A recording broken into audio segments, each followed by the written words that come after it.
ଜ୍ଞାନ 352। ଏଠି ପ୍ରଭୁ ଲେଖୁଛନ୍ତି,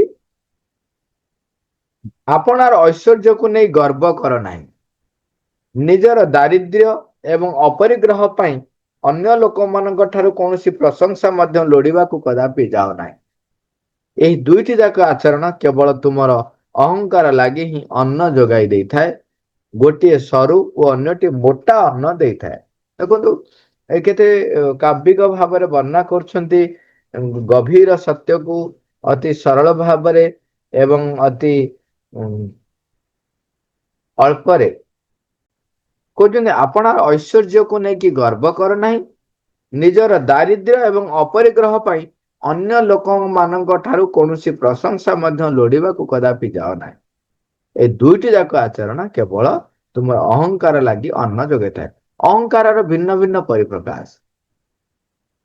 ଯେ ଯାହା ପାଖରେ ଧନ ରତ୍ନ କ୍ଷମତା ଅଛି, ସେଥିପାଇଁ ସେ ଯେତେବେଳେ ଗର୍ବ କରେ, ସେଇଟା ତ ଅହଙ୍କାରର ବୋଲି ଆମେ ଜାଣିପାରୁ ଏବଂ କହିଦଉ, ନାଇଁ କି?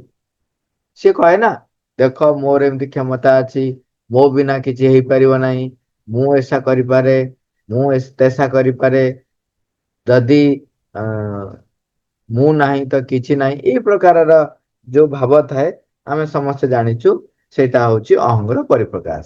କିନ୍ତୁ ନିଜର ଦାରିଦ୍ର୍ୟ ଏବଂ ଅପରିଗ୍ରହ ପାଇଁ ଅନ୍ୟ ଲୋକମାନଙ୍କର ଯୋଉ ଆଟ୍ରାକ୍ସନ ଆଣିବା, ଅନ୍ୟ ଲୋକମାନେ ମୋର କାର୍ଯ୍ୟ ପାଇଁ ପ୍ରଶଂସା କରିବା ଯେମିତି ହଉ, କିମ୍ବା ମୋର ନାହିଁ ବୋଲି ମତେ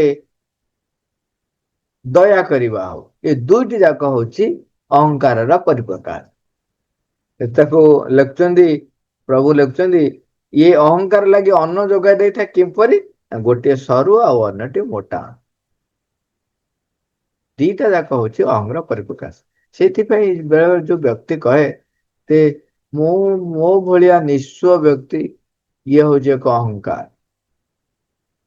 ମୋର କିଛି ନାହିଁ, ଅହଙ୍କାର। ମୁଁ ରାଜା, ମୋର ସବୁ ଅଛି, ମୋ ଦ୍ୱାରା ସବୁ, ଇଏ ବି ଅହଙ୍କାର। ଇଏ ଅହଙ୍କାର ଦୁଇଟି ପରିପ୍ରକାଶ। ସଚେତନ ହବା